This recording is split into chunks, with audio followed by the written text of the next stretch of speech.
everyone, welcome back to my channel Biology Planet. So in our earlier videos we have discussed about plasma and we have discussed about the functions of plasma and composition of plasma. In this video we are going to see the functions and the characteristics of WBC, RBC and platelets. So first of all, just see what is actually RBC. The full form of RBC is red blood cells or red blood corpuscles, while these RBCs are also known as erythrocytes. Right. So if you will see, actually we have already discussed that what is the percentage of RBC. RBCs are most abundant cells found in our blood. Right. And here these RBCs are very small in size. They are very small in size, right? That is why they can travel through the capillaries also, right? Just because of their small size, they can travel through our blood capillaries also. This structure, the shape of the blood cell RBC is discoidal in shape. Actually, it is tapering at the middle. Right, so these are actually discoidal in shape, which have the tapering at the middle. That is why we call it discoidal in shape. These are red in color due to the presence of hemoglobin. Due to the presence of hemoglobin, hemoglobin is a pigment which is made up of two elements, that is heme and globin. Heme is the iron component, while the globin is the protein. Right, so hemoglobin is mainly made up of iron and protein, and this is a pigment which provides red color to the blood. In the same way, hemoglobin is also responsible for carrying oxygen. Right, and the number of RBC is 5 million per 1 microliter of blood. So these are very small cells, these are most abundant cells of blood. Then it is about 5 million per 1 microliter of blood. Life span की अगर बात करें तो the average life span of RBC is 120 days, right? And they are produced in the bone marrow. Basically, they are produced in the bone marrow from the stem cells, right? And they carry oxygen to all parts of the body. What is the main function of RBC? Actually, the RBC helps in carrying the oxygen to all the parts of the body. And one more thing is there, that these are anucleated. Here we can also write down, these are anucleated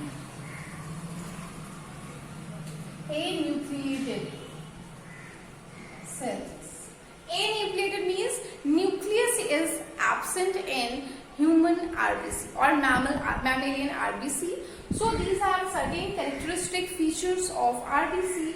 Here we can see that RBC or red blood corpuscles or erythrocytes, they are small in size, they are discoidal in shape, anucleated. Anucleated means A means absent. Nucleus is absent in the RBCs, right? These are red in color due to the presence of hemoglobin present in it, and these are 5 million per 1 microliter of blood.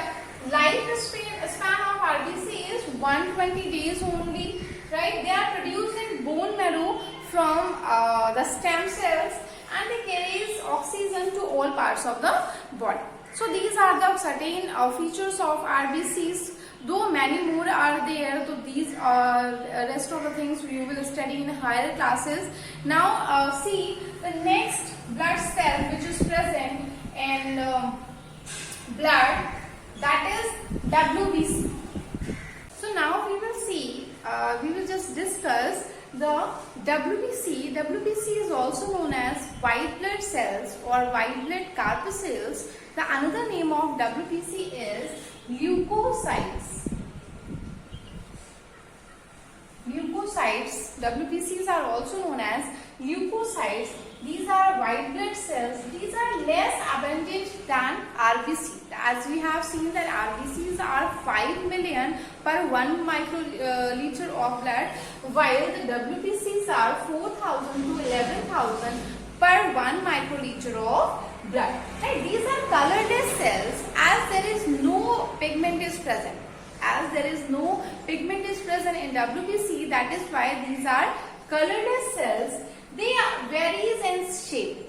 Though there are different types of WBCs are present over there, and they have different shape. They may be bilobed, trilobed, right, or multi-lobed cells. So about all these type of cells in detail you will study in higher classes. And what is the main function of WBC? They fight against infections and build our immune system, right? Life span की अगर बात करें तो the average life span of WBC is 4 to 5 days only. Means they can live, they are living only for the 4 to 5 days only, and it dies in the spleen, right? They dies in the spleen. So these are the main characteristic features of WBC. Here, as we have seen that what is the main function of WBC, that is they fight against infections and build our immune system. So what is actually our immune system? So you must have listened that someone in your locality or in your school falls ill very soon और very frequently. बहुत जल्दी जल्दी कुछ लोग बीमार होने लगते हैं, तो हम कहते हैं कि that he or she is very weak or his immune system is very weak. So actually the immune system which is prepared, which is found inside our body, that is just because of the WBCs present in our body. WBCs are the group of cells which are responsible to maintain the immunity of our body. These cells are also known as the soldiers of our body.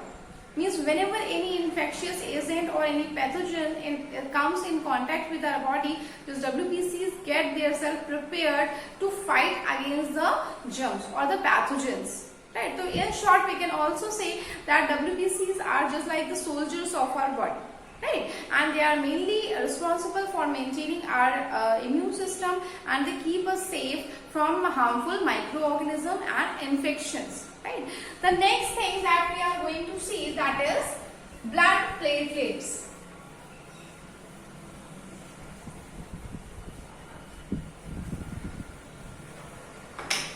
Blood platelets.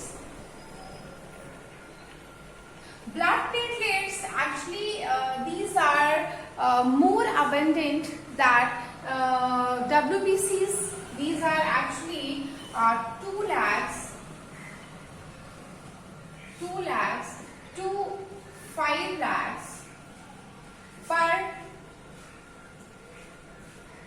microliter of blood, right? They are very helpful in blood clotting. They are very helpful in blood clotting. Shapes की अगर हम बात करें तो they are also irregular in shape, but these are actually these are irregular in shape and colorless also. They are very, means here you can see that these are less abundant than RBC and more abundant than WBCs. They help in blood clotting. What is actually blood clotting?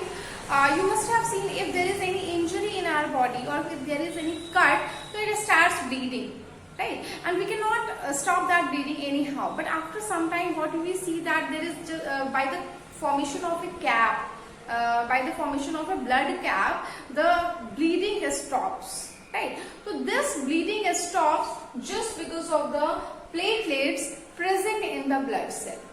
Right? That's just because the platelet cells are present in the blood, and actually they help in the clotting with the help of a protein, that is fibrinogen.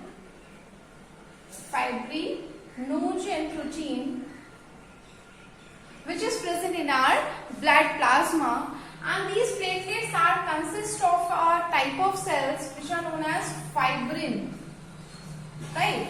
So mainly actually the formation of clotting and the process of clotting we will study in higher class, but here we will just see actually what is blood clotting and how these cells help in blood clotting. So what is that? That they help in blood clotting with the help of the fibrinogen protein, which is already present in the blood plasma, and there is a cells which are fibrin present in the platelets, right? So, and one more thing, that there are There are some more cells are also there which are responsible for the blood clotting. Some minerals are also responsible for blood clotting, that is vitamin K, right? So, and vitamins are also responsible for that, that is vitamin K, which is responsible for blood clotting. So here what actually happens, whenever there is any bleed, whenever there is any injury or any cut, so at that time what actually happens, when the blood platelets comes in contact with the air, they just start forming a layer of blood on that, just like a cap on that, and this is how they forms a structure which does not allow the flow of blood anymore, right? So in this type of blood clotting, the platelets and the fibrinogen protein and the fibrins helps, right? So this is how we have seen the different types of cells which are present in blood, and about we have studied about RBC, WBC and platelets. In our next video we will see